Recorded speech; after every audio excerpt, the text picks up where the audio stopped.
Fala pessoal, tudo beleza? Hoje vamos fazer um react de um vídeo aí bastante infeliz, para dizer o mínimo, que apesar de abordar Yu-Gi-Oh! Como tema central ali, eu acho que o papo, a conversa, o debate vai para muito além disso.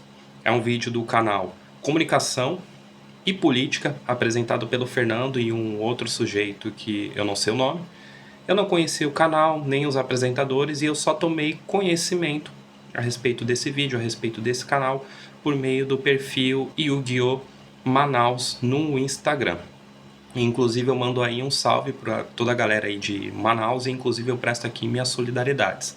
E bom, em relação a isso vocês já vão entender o porquê, né? Porque infelizmente o que a gente vai ver aqui a seguir é um exemplo de, assim, de um discurso escancarado como algo retrógrado, como algo elitista, xenófobo, carregado de bastante preconceito cultural, além de conter ali algumas falas que podem até serem interpretadas como apologia à violência. Mas antes da gente seguir analisando e fazendo react desse chorume, eu gostaria de pedir que você deixasse um like no vídeo, se inscrevesse no canal e também considerasse contribuir via Pix pelo QR Code na descrição ou até pela lojinha aqui, que a gente tem também o link na descrição. O apoio de vocês é fundamental para manter a existência do canal.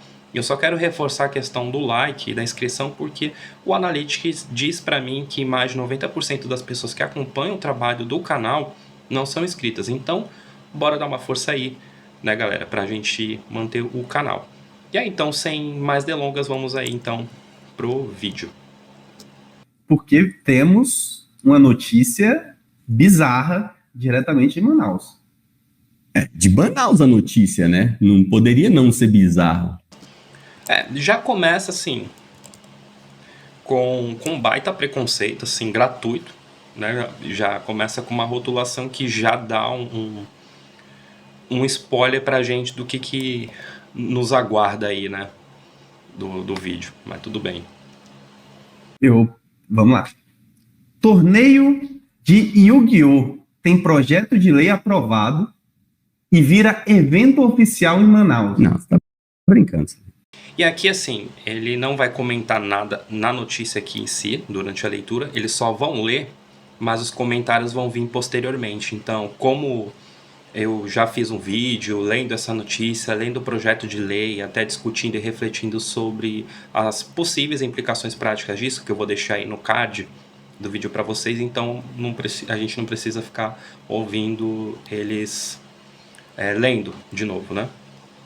Os digníssimos otakus que acompanham comunicação e política já sabem. Eu dou graças a Deus que 70% do nosso público nem entendeu o que você falou, tá só esperando a próxima matéria. E aí, assim, uma coisa que eu quero chamar a atenção para vocês, né? Para quem não sabe, eu sou formado em licenciatura em letras e uma das disciplinas que a gente tem durante o curso é uma disciplina chamada análise do discurso. E aí, de uma forma bastante vulgar, assim, só para a gente facilitar e a gente não ficar também se prolongando em relação a isso, é uma área que possui diversas vertentes e que ela busca não só analisar, mas também entender, refletir e compreender como se constrói determinados discursos, como esses discursos dentro de determinados contextos também representam uma identidade não só de um sujeito enquanto indivíduo, mas também do grupo social que ele pertence, como muitas vezes os discursos estabelecem relações de poder, são mecanismos usados para fins coercitivos, para diversas funções, né? Então eu quero que vocês percebam, e eu vou também pausar, chamar a atenção de vocês em relação a determinadas escolhas de palavras que ele vai utilizar para ir poder sustentando a perspectiva que ele traz consigo. A minha alegria é essa. O Brasil é um país, né? Um país que, enfim, felizmente, né, cara? Não tem como comentar, Celino, essas coisas que você coloca aqui, bicho, sinceramente. O cara vive em Manaus, bicho. Porra, Manaus. E o que tem o cara viver em Manaus? Eu não moro em Manaus, eu moro no litoral de São Paulo, mas eu não vejo como demérito. Eu não entendo o porquê ele fez esse argumento, não, né? Mas Não entendo por que ele fez esse comentário como se fosse um desdém, como se fosse algum demérito. Não dá para entender isso, qual que é o problema que ele tem com o povo de Manaus. Manaus, a gente fica sacaneando. Eu conheço a história de Manaus, e a história de Manaus é uma história interessantíssima. A história de Manaus é uma história curiosíssima. Manaus é uma cidade que já foi um Eldorado. Porque Manaus, no fundo, Manaus é um Eldorado. Ó, presta atenção, esse vocábulo, esse Eldorado, parece uma coisa assim trivial. Mas percebam que assim, a origem da expressão dessa palavra, Eldorado, ela remete ali no período colonial. E eu não estou aqui para ser fiscal de palavra nem nada, não é sobre isso que eu estou abordando aqui, se é correto ou não utilizar. Mas a questão é que essa palavra é fundamentalmente colonialista, porque ela tem base ali nos relatos de indígenas durante o século XVI, ou seja, durante o grande impulso ali do período colonial, que foram relatos de indígenas fornecidos para os colonizadores de suas respectivas nações, porque não tiveram só portugueses, evidentemente. Então, esses colonizadores enviavam cartas para os seus respectivos reinos, comentando sobre a existência, a suposta existência de uma cidade que tinha uma estrutura, tinha uma arquitetura que era toda feita somente de ouro puro e maciço. O que por si só fez com que muitas pessoas, muitos representantes de países europeus começassem a vir, não só para o Brasil, mas para toda a América do Sul, com o intuito de extrair esse ouro, de colonizar as terras, né? E aí por que eu estou trazendo à tona isso? Porque, como eu falei, isso por si só já denota um elemento ali que é respaldado numa ideia antiga, ou seja, uma ideia que remete ao período da colonização, e que ao mesmo tempo vocês vão ver como isso por si só já representa um indício de quais voltas, quais manobras discursivas ele vai utilizar para sustentar a opinião dele. Abafado porque é um conluio do governo brasileiro com o imperialismo para manter a região norte do Brasil oculta, enterrada nas trevas. Olha, e eu não sou historiador, tá? Eu não sou historiador. Eu acho curioso pensar nisso, e eu não tô nem falando agora de uma questão histórica, porque a gente pega aí o século XXI, que Manaus passou por um grande crescimento urbano, enfrenta desafios como qualquer cidade enfrenta, só que a gente tem que ver que Manaus se tornou uma metrópole regional, né? Teve um ano que chegou até a alcançar, acho que por volta ou até mais de 2 milhões de habitantes. A gente teve ali em 2014 também começou a sediar jogos da Copa do Mundo, que aí foi quando começou a ganhar visibilidade internacional. É claro que a cidade também vive ali os contrastes entre a riqueza industrial e também a pobreza social. E também foi uma das cidades brasileiras, quando aconteceu o período ali da Covid, que foram uma das mais afetadas junto com Parintins ali entre 2020 e 2021, porque isso acabou só evidenciando os problemas graves que o município teve com relação ao seu sistema de saúde. Então, assim, eu acho que pensar dessa perspectiva que ele está trazendo é pensar de uma forma extremamente rasa, uma forma extremamente vazia. Um dia utilizarem a região norte do Brasil. Manaus já foi, assim, uma cidade europeia, literalmente falando. Quando o Brasil era a Europa, né, antes do início do século XIX, quando o Brasil ainda era a colônia de Portugal, o Brasil foi uma cidade europeia. Manaus foi uma cidade europeia. Lembra que eu falei sobre a questão de Eldorado? Aí aqui, o que ele faz? Ele está falando que Manaus já foi uma cidade europeia.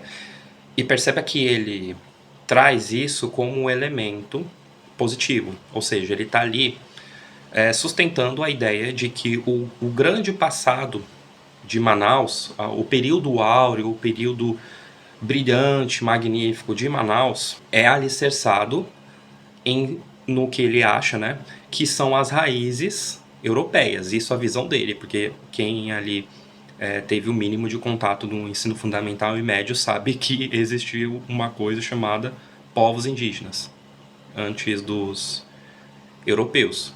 Então ele percebe, ele está usando esse mecanismo, né, de falar dos europeus para poder alicerçar o argumento de que Manaus era uma cidade próspera, uma cidade incrível, maravilhosa, porque havia cultura europeia. Eu já estou meio que dando spoiler, mas por isso que eu falei sobre a gente tentar perceber esses vocábulos e ver como eles muitas vezes fornecem indícios e pistas sobre a identidade ou o grupo ideológico que um sujeito faz parte. Então, né, ele está ali sustentando. E fora que ele ali falou que conhece a história de Manaus é isso e aquilo, é riquíssima, só que você vê que ele só reproduz senso comum. Porque, por exemplo, ele podia ter falado do século XVI, de quando Francisco de Orellana estava navegando pelo rio Amazonas, que ele foi o primeiro europeu a atravessar a região. Ele podia falar um pouco mais sobre as expedições portuguesas e espanholas, e perceba como ele também, por ingenuidade ou desonestidade também, ele ignora e subjuga toda a cultura indígena, porque, de novo, os indígenas estavam aqui antes de qualquer colonizador chegar. E aí, será que ele vai falar sobre isso, sobre como a cultura indígena deve ser valorizada, como essa cultura indígena já existia antes da chegada dos europeus? É claro que ele não vai falar disso, porque ele não sabe. Ou melhor, não é nem que ele não sabe, ele não se interessa, porque ele nem considera provavelmente índio como gente. E isso vai ficar bem claro para vocês adiante. Ele não falou do século XVII, sobre a ocupação e colonização, sobre, por exemplo, a fundação do Forte de São José da Barra, do Rio Negro, né? acho que é Forte São José da Barra do Rio Negro, né? Que foi por portugueses ali, que foi um marco da origem de Manaus, porque o objetivo era trazer uma proteção para a região contra invasões estrangeiras para poder consolidar a presença portuguesa ali. Ele não vai falar também do século XVIII, né, sobre a expansão das missões religiosas, que aí começaram a tentar catequizar e controlar as populações indígenas. Ele não vai falar, e provavelmente ele nem sabe, da criação do estado do Grão-Pará e o do Maranhão, e depois da ruptura que aconteceu ali, né, que era a região a qual Manaus pertencia. Ele não vai falar do século XIX, né, sobre a chegada ali da família real portuguesa, sobre o interesse crescente pela Amazônia. Ele não vai falar de um monte de coisa, porque ou é desonestidade intelectual ou, na melhor das hipóteses, é só burrice mesmo. Tem o Teatro de Manaus, que é uma coisa... Procurem imagens aí, Celino, Teatro de Manaus. Aí, enquanto eu estou falando, você pode pôr aí. Tem o Teatro de Manaus, que é uma coisa belíssima, belíssima. Então, em Manaus, você tinha uma sociedade, uma high society.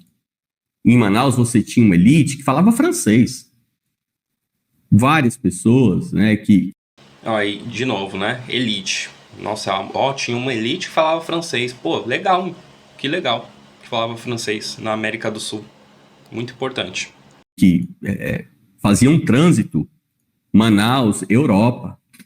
Então, em Manaus, você tinha na noite, no teatro, na ópera, você tinha ali uma elite que se vestia com moda francesa. Então, Manaus é uma cidade que já foi uma cidade riquíssima, riquíssima. E aí, riquíssima em que sentido, né? A gente já até sabe, a gente não está falando só e não necessariamente de riqueza, de verba, de dinheiro, né? Ele está falando que era riquíssima, ou seja, para ele não é mais. Tudo aquilo que tem em Manaus, na contemporaneidade, para ele não é cultura, porque a cultura, para ele, de Manaus, era quando tinha a forte presença da Europa. Aí era cultura. Hoje, Manaus não tem nada, só para ele tem arquitetura, porque foi feita por europeus. E que, infelizmente, foi enterrada. Manaus foi enterrada. E no Brasil nós temos um problema, que é o problema do desconhecimento.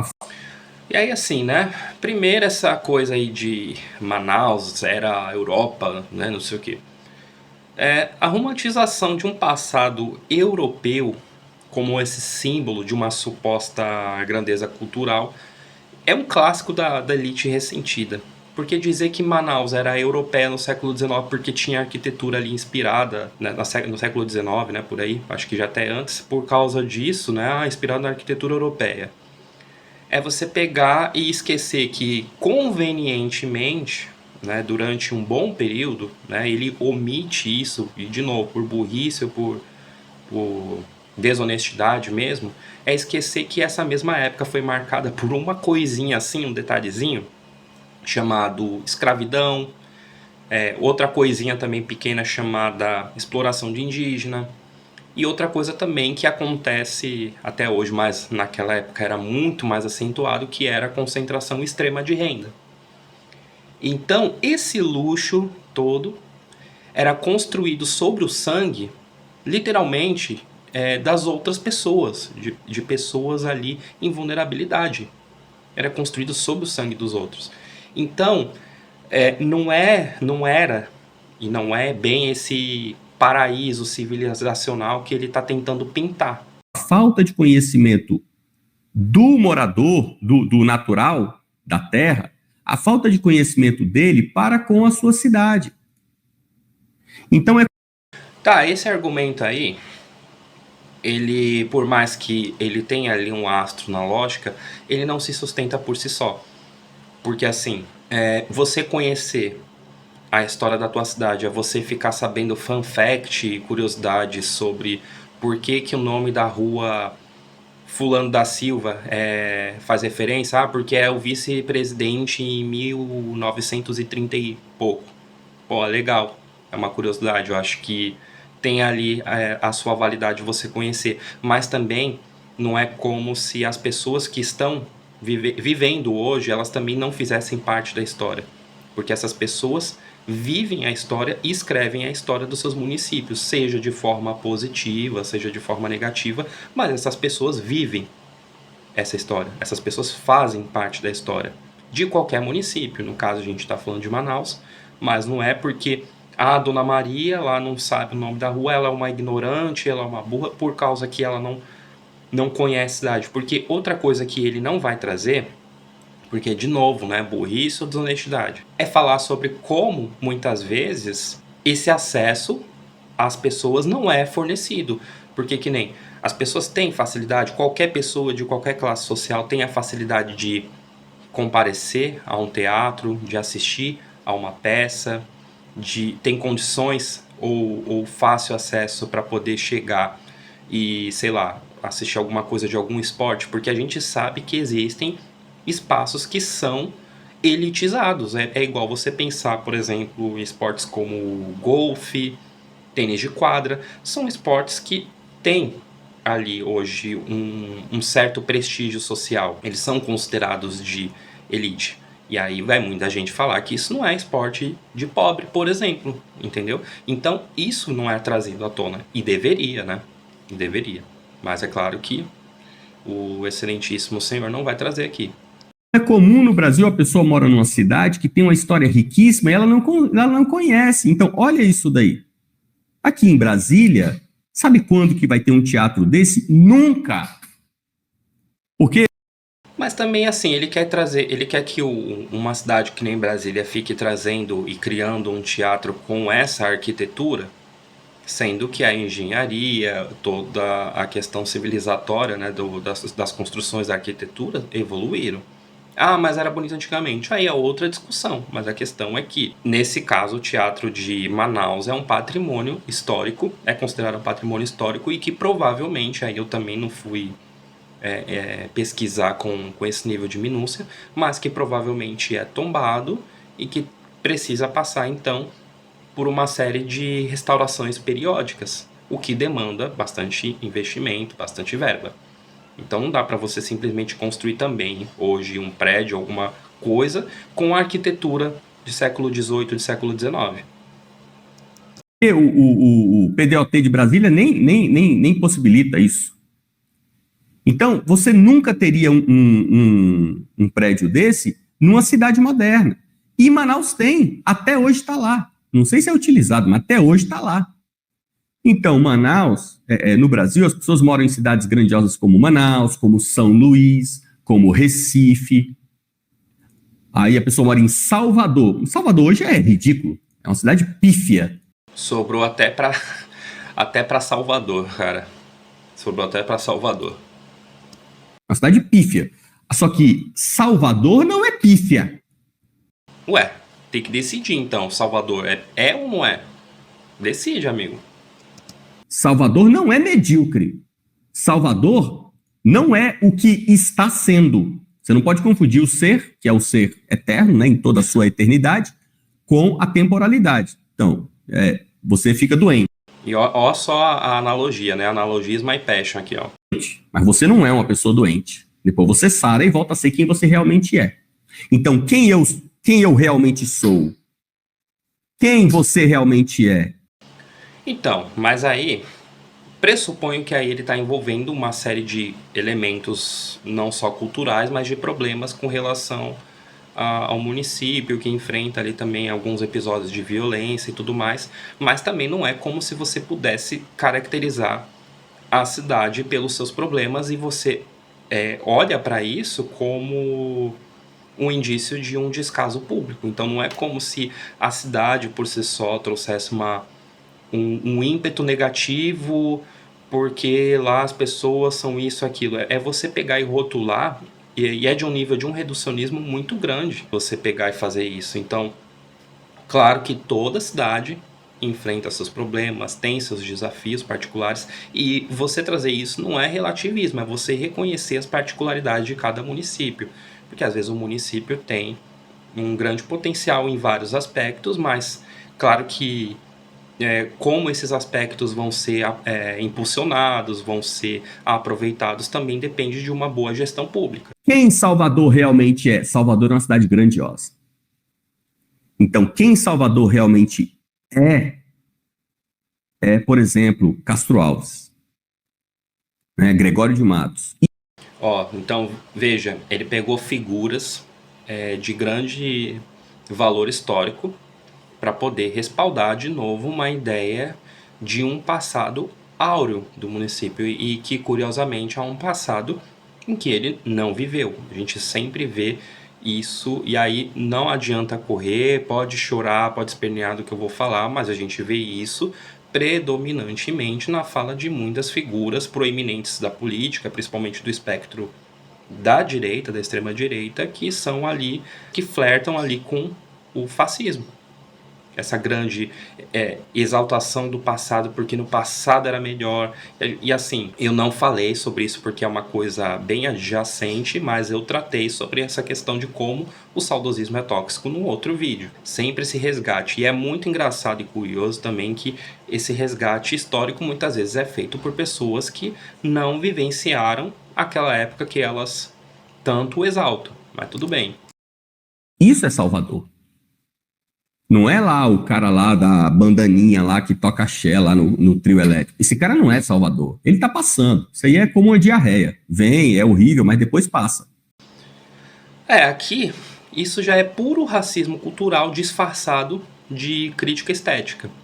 Então você pega e chamar o axé de diarreia, dizer que Salvador é medíocre porque, sei lá, por causa disso, é você pegar e ignorar completamente o valor histórico, o valor artístico, o valor social de uma expressão musical que você goste ou não. Você pode gostar ou não. Eu mesmo não sou fã de axé. Mas você pegar tudo isso, né, de uma expressão de música popular que move multidões, que gera empregos e representa, e é claro que ele não vai falar disso, representa uma resistência negra e periférica, ele ignora tudo isso e simplesmente foda-se, né? É muito fácil.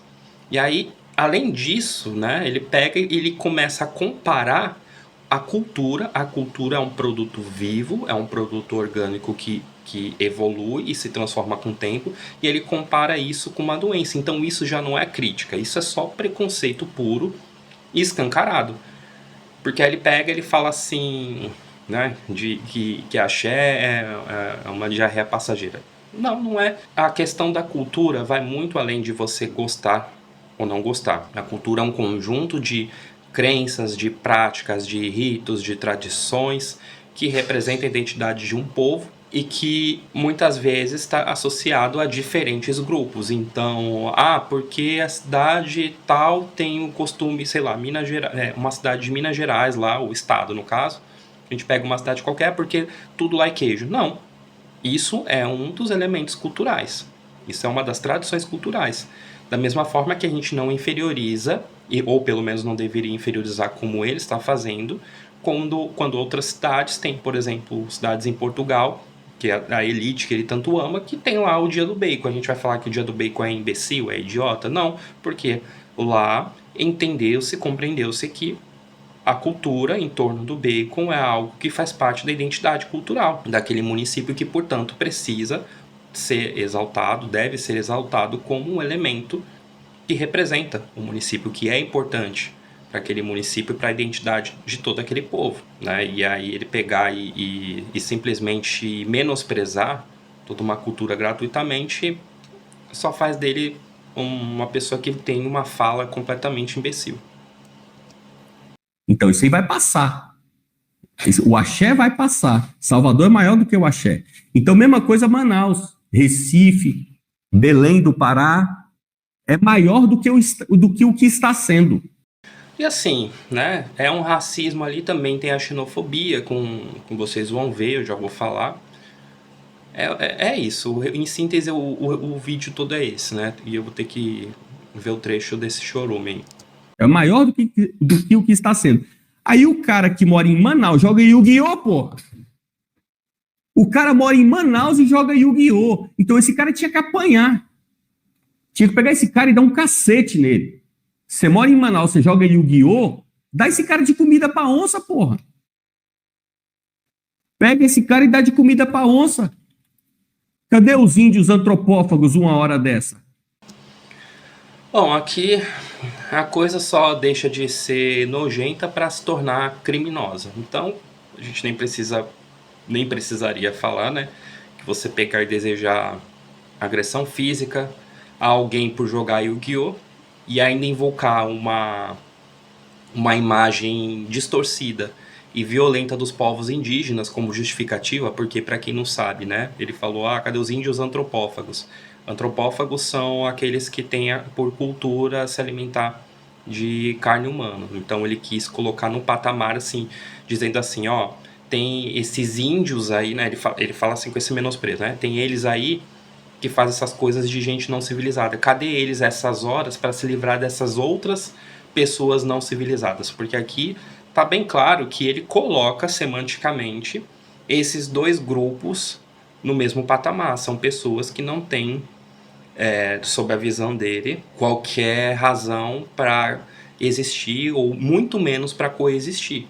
Porque ele claramente nega ali os fundamentos da identidade manauara, que é fundamentalmente indígena. E aí então ele pega e invoca essa imagem violenta e tudo mais. Pra quê? Qual que é a justificativa? Por que ele tem tanto ódio desse grupo, né? Então isso já não é só um discurso de ódio, como também passa a ser uma desumanização completa dos povos indígenas, como eu falei, porque o cara basicamente, de novo, né? O cara basicamente flerta com esse fascismo e ainda quer pagar de cult com gravata, porque ele tá falando um monte de asneira, ele tá com esses livros atrás. E aí, pra quem não sabe, né, isso aí tudo tá englobado dentro da semiótica, e existe também uma coisa chamada ethos de enunciação. Eu não vou me aprofundar tanto nisso, dá para pesquisar, mas assim, uma grande síntese é a construção da sua identidade, porque hoje não, mas faz muito tempo que a gente vive uma sociedade de aparências em que não basta você só ser supostamente detentor de um conhecimento, mas você tem que aparentar ser. E aí como você aparenta ser um grande expoente de cultura, se é que podemos dizer assim, um grande expoente de intelectualidade? Nós colocamos uma roupa formal, nós organizamos os livros ao fundo, que nem tem ali Tolstói. Tolstói é um dos grandes autores ali da literatura mundial, que é considerado um clássico, principalmente por grupos, vamos dizer assim, de uma elite intelectual. Então, eu construo essa imagem, essa figura de alguém de terno e gravata, que usa óculos, que fala ali uma série de coisas e tem um monte de livro de fundo. Então, constrói-se no subconsciente a ideia de que essa pessoa é uma figura de autoridade. E é o que muitos fazem, né? Tem gente que usa chroma key para poder colocar isso, porque pega melhor do que você não ter nada no fundo da sua parede, né? No fundo do vídeo, ou tiver alguma coisa que não seja livro, porque, por exemplo, já teve outros criadores de conteúdo que colocam um bonequinho do Pokémon, colocam um bonequinho do Naruto. Aí aparece sempre alguém para tentar fazer um ataque pessoal para diminuir essa pessoa com base no gosto pessoal, né? Perdão. Então, isso é o eto denunciação, que afinal de contas, quem vai confiar num cara com a camisa de time, né? Ele vai receber mais credibilidade, ou o cara com terno e gravata, mesmo que ele esteja falando um monte de asneiras, né? Então tem que pegar, bicho, você mora em Manaus, você joga Yu-Gi-Oh? Joga quieto, porra, joga na tua casa, cacete. Quer jogar? Bom, esse é o ponto mais hipócrita de todos. Porque se a Câmara Municipal, e eu não estou nem falando de Manaus, né? A gente vê por outras regiões. A gente vê que a Câmara Municipal aprova homenagem a cavalgadas, aprova festa de rodeio. Tem cidades, eu acho, né, que aprova grupos de cosplay ou eventos de cosplay. Por exemplo, o município de Cubatão, que fica na Baixada Santista, dá apoio, eu não sei se fornece verba para isso, mas eu sei que eles cedem espaço para eventos de anime, porque eles entenderam que é algo importante para a região, ou que está associado ali a um elemento cultural importante da região. E como eu falei, tem até o Dia do Bacon lá em Portugal, aí tá tudo certo. Mas se alguém pega e decide valorizar um evento cultural que movimenta jovens, né, jovens adultos mesmo, promove socialização, e que foi proposto e aprovado democraticamente, eu acho que isso precisa ser enaltecido. Aí é absurdo? Claro, né? Porque o problema dele não é o Yu-Gi-Oh! O problema dele, né, pessoal, é com alguém que é jovem, alguém que é nerd, que não tem qualquer... na visão dele, provavelmente não tem qualquer espaço dentro da política, começa a ocupar um espaço, começa a protagonizar um espaço dentro da política, porque eles conseguiram se organizar e se mobilizar enquanto um grupo. E aí isso incomoda, provavelmente, mais do que ele é capaz de admitir. Então veja como ele trata como escárnio o fato de Yu-Gi-Oh! Ser reconhecido como um evento oficial no calendário do Estado, mas só que ele ignora completamente o papel disso como um incentivo à juventude, ao comércio local, à valorização da cultura geek como uma expressão válida e contemporânea, evidentemente. É como se ele dissesse que só a cultura, né, da Europa, a cultura europeia, é válida, né, e ela só é válida porque é da Europa. Então, no caso, Yu-Gi-Oh! Não é da Europa, é um negócio de joguinho, de cartinha, uma coisa vista como coisa de gente matura. Então, a gente quer mais que se foda, né? Na visão dele. É isso que ele pensa. Jogar Yu-Gi-Oh! Na tua casa, joga na tua casa, cada um faz o que quer lá. Você tá dentro da sua casa, você vai fazer lá seu Yu-Gi-Oh! Agora, porra, levaram isso pra Câmara lá de Legislativa. Ah, porra, tá de sacanagem. Aí acha um ímpio, um filisteu, que vai lá e fala assim, Ó, lembra que a gente falou dos vocábulos? Olha só que interessante, né? Ele falou de ímpio e de filisteu. Para quem já faz parte ou está familiarizado com algum grupo religioso, principalmente de origem cristã, já entende qual que é o peso, qual que é o valor que essas palavras trazem consigo, aquilo que a gente chama de carga semântica. Porque assim, no vocábulo religioso, esse ímpio seria aquela pessoa que não teme a Deus, ou seja, aquela pessoa que vive no pecado ou aquela que não segue os preceitos religiosos. Então, quando a gente pega e aplica isso no uso popular e retórico, como no caso a gente está vendo do vídeo, esse termo geralmente é usado como uma forma de acusação moral contra alguém considerado sem valores, ou que representa uma ameaça aos bons costumes, sempre de acordo com a visão de mundo de quem fala, né? Então, qual que é a tradução prática disso, né? Quando o autor pega e chama o deputado que aprovou, né, o projeto de lei, chegou lá e tudo, ele pega e chama esse autor de ímpio, ele está tentando pintar a pessoa como indigna, como imoral, como corrompida, como se o simples fato de incluir Yu-Gi-Oh! Em um calendário de eventos fosse uma afronta ao sagrado, né? Porque ele pega assim e vai dizer que isso não é moralmente correto. Eu não conheço a conduta do deputado, não sei da idoneidade dele e, assim, não é sobre essa questão que eu estou falando, mas ele está fazendo totalmente um juízo de valor respaldado nesse projeto de lei em questão. E aí é isso que eu estou tecendo a crítica. E aí ele também pegou e usou filisteu, né? Ele usou filisteu para se referir também ao próprio deputado. E aí vamos pensar que quem que eram os filisteus, né? Os filisteus eram inimigos históricos dos hebreus de acordo com a Bíblia, né? Como no famoso caso do Davi e Golias, né? No caso, o Golias era um filisteu. Então, em contextos mais modernos, por assim dizer, o termo também é usado de uma forma pejorativa, ou seja, com a intenção de ofender, para se referir a pessoas que são vistas como incultas ou burras mesmo, né, vulgares ou que não têm apreço pela alta cultura, entendem? Então, qual que é a tradução prática disso, né? Porque quando você pega e chama alguém de filisteu, você está dizendo que essa pessoa é inculta, que ela é vulgar e que ela é uma espécie de ameaça a um refinamento cultural. Então, basicamente, está dizendo aí que o deputado que fez o PL, o projeto de lei, ele está dizendo que o vereador que propôs isso é como se fosse um bárbaro que mancha a civilização, entendeu? Uma visão que escancara o elitismo e o preconceito social. Então, vejam como está tudo engendrado e que a gente consegue, a partir desses vestígios, desses elementos, fazer uma construção de uma identidade. E a gente sabe que Yu-Gi-Oh!, desde o seu advento, desde a sua chegada no Brasil, ali tem problemas históricos com grupos religiosos. Vou aprovar um projeto, vou botar no calendário estadual. Cadê o conselho de ética para caçar esse cara? Cadê o conselho de ética para falar assim, você faz mal para o nosso estado?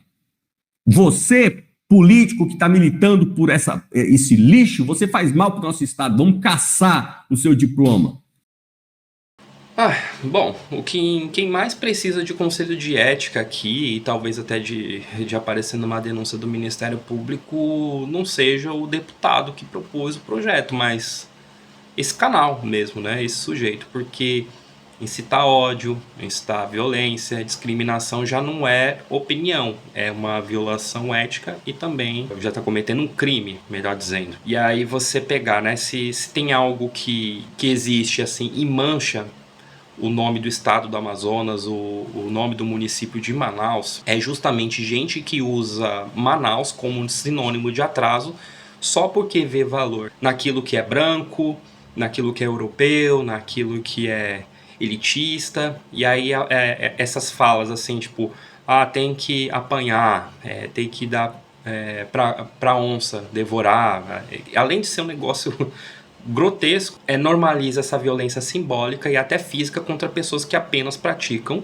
um hobby, a grande maioria é como um hobby, e aqueles que competem, que jogam torneios, e vão para outros países, para outros estados, outros municípios competir, né? Então, essa fala toda dele não é só perigosa, como ela é completamente contrária à ideia de uma convivência democrática, pluralidade, de liberdade individual.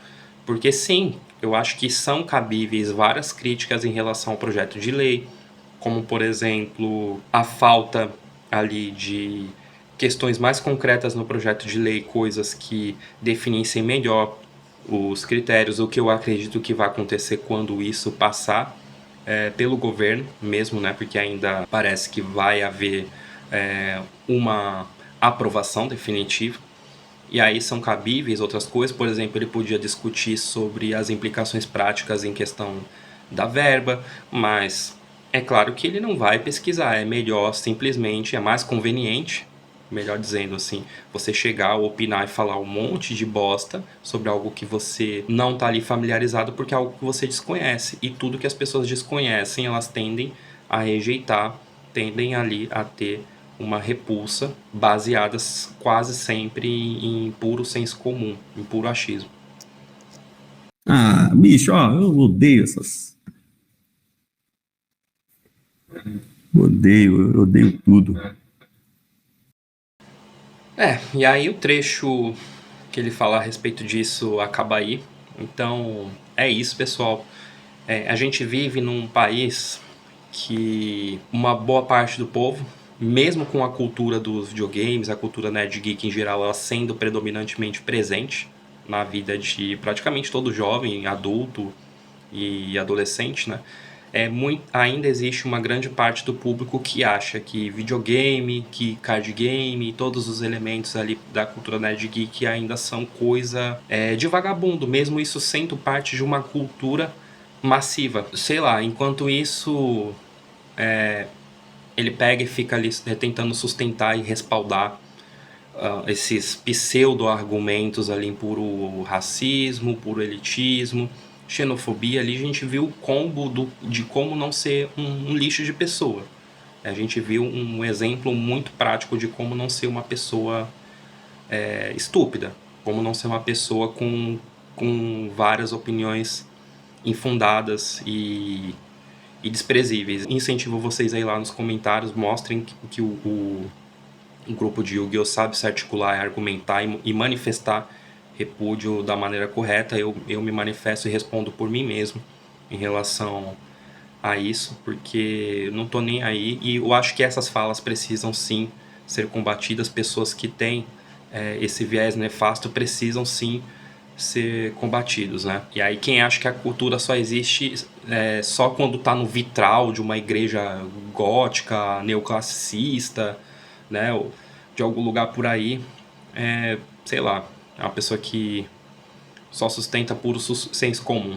É isso, né? Então vamos seguir resistindo, vamos seguir criando conteúdo, repudiando essas falas e jogando, porque ocupar espaços também é política. Então é isso, galera. Falou e até a próxima.